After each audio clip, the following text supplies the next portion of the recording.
Good morning and welcome to ASL's HR in 10. At 10. I'm Jason Perry. And I'm Kimberly Bradshaw. And we're going to talk to you about what's going on in the world of human resources and employment law.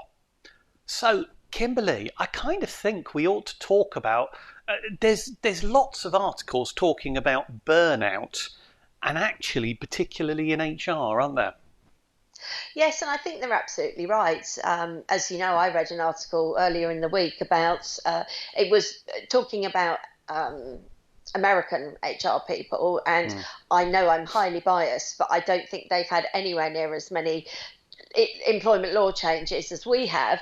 And they're all talking about the fact that 18 months of unrelated change has been tough, and we know it. I haven't had a time off.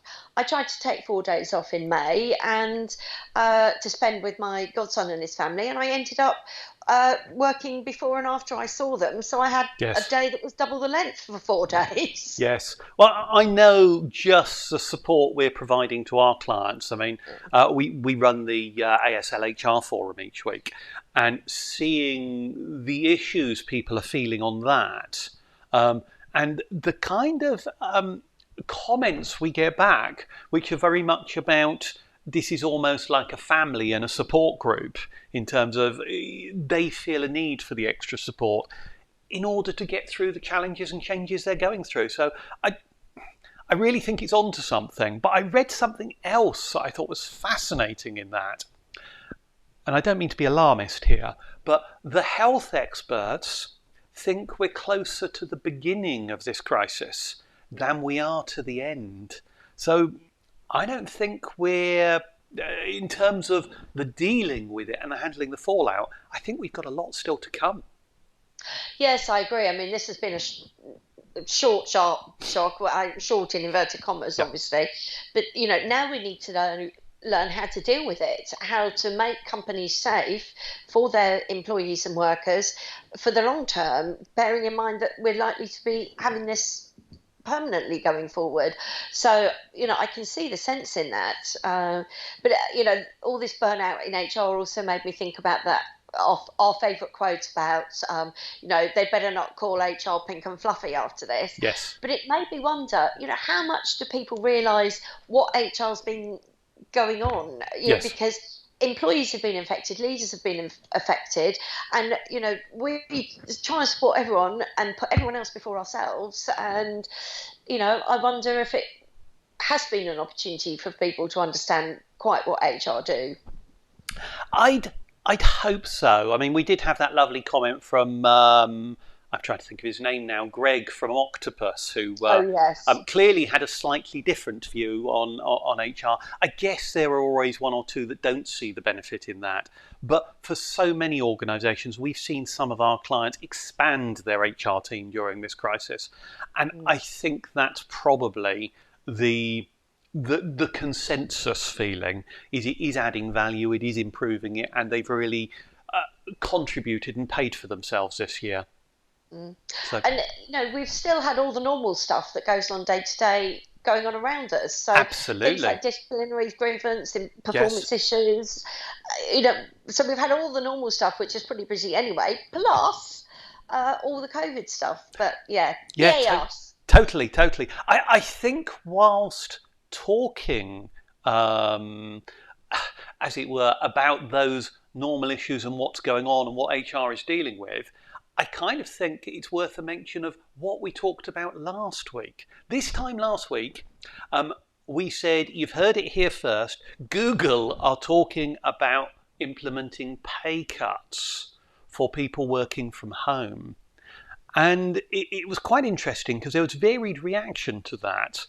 And we thought it couldn't happen. We thought it would be difficult here. But have you seen the report in People Management today? It's saying 2/3 of employers are planning pay cuts for people who work from home. Yes, and I think it's very sad. I think also what's important to bear in mind there is that over half of those people in that survey had actually agreed that they'd made cost savings through this. But when you combine that also with the the challenges in the recruitment market at the moment, where salaries are going, you know far more about this than I do, but salaries are going up, people are demanding more, there's sign-on bonuses. It's going to make A, employee engagement very difficult, and B, retention very challenging. Yes. And, I think you have to take a strategic view in this and not try and take a knee jerk reaction.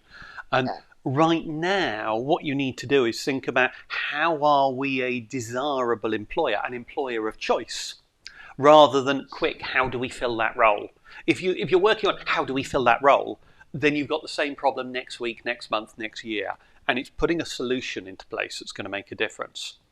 Mm. And when your competition are offering joining bonuses, as you say, we've got employers paying £1,000, £2,000, £5,000 joining bonuses. Is now the time to be telling some of your people, by the way, we're going to give you a pay cut because you're not as valuable working from home? I think we've got to get a lot of the balance right. And I think it may be very short-sighted.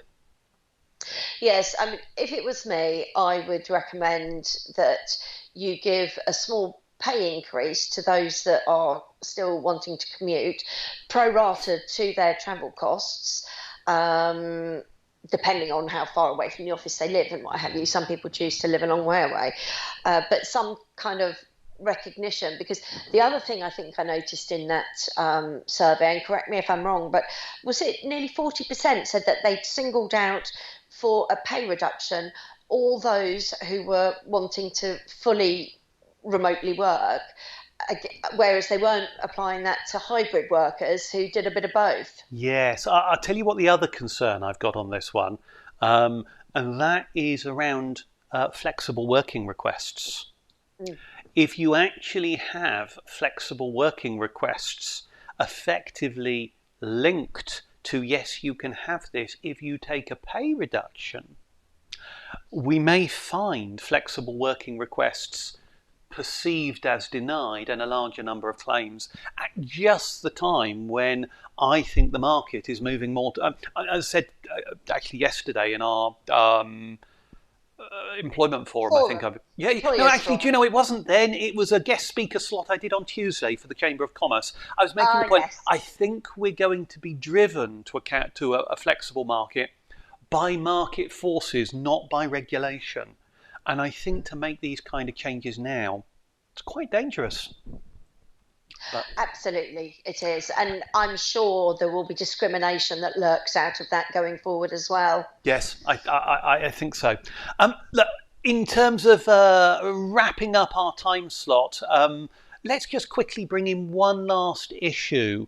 And I think probably it'd be an interesting one to pick up on the time off for vaccines while we're talking about the importance of treating your people well.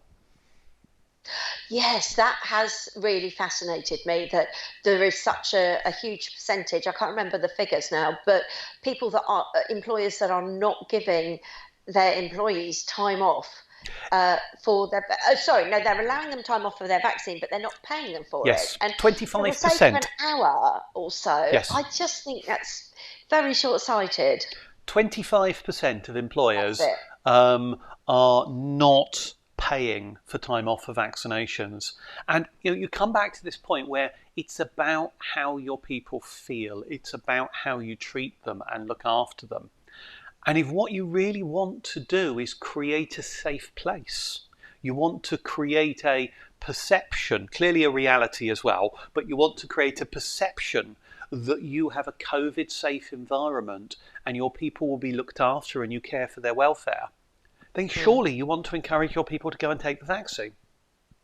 Exactly. And, I told you earlier about an example of a business contact of mine. We were chatting yesterday, and she'd been to an event with about 30 other people. Everyone had been double vaccinated, apart from one person who was an anti vaxxer, who, although they didn't have it, was carrying it and gave it to everyone. And, Yeah, percentage of them ended up in hospital. And it's things like that that employers need to be aware of yes, for the safety. yes. I like the idea that you told me about one of our favourite HR people. getting the vaccine on site. Ah, yes. The idea of, and I think we'll see this in the coming weeks and months to, shall we say, pick up the stragglers. We've already Yeah. seen vaccine centres pop up at nightclubs in London. I think the final stages may be about almost school style of Mm. saying we'll send a vaccine operation on site for the morning, and actually being able to tackle workers that haven't yet been vaccinated. Maybe how we get through some of the younger age groups. Yes, I think it makes sense if you're a large enough employer. It's good enough. It's a good idea. Or also there are business Mm. centres or Yeah, yeah. you know those industrial sites and things like that. People can club together and get it done for all of the staff Yes, on that area. yes. Pop Um, up vaccine centres, I think, is probably the way forward. Absolutely. Kimberly, we've been talking for 10 minutes, and this is HR in 10. So we need to bring this to a close. Talking of HR burnout, to avoid me from getting burnout, I'm actually taking a well earned holiday next week. So, for the first time in about 18 months, I am actually taking a week away. So, we won't be here next week, but we hope to be back the following week. Our usual HR forum will also not be on next week, but Kimberly will be chairing it the following week. So, do keep in touch there. And we shall see you again in a couple of weeks. Look forward to it.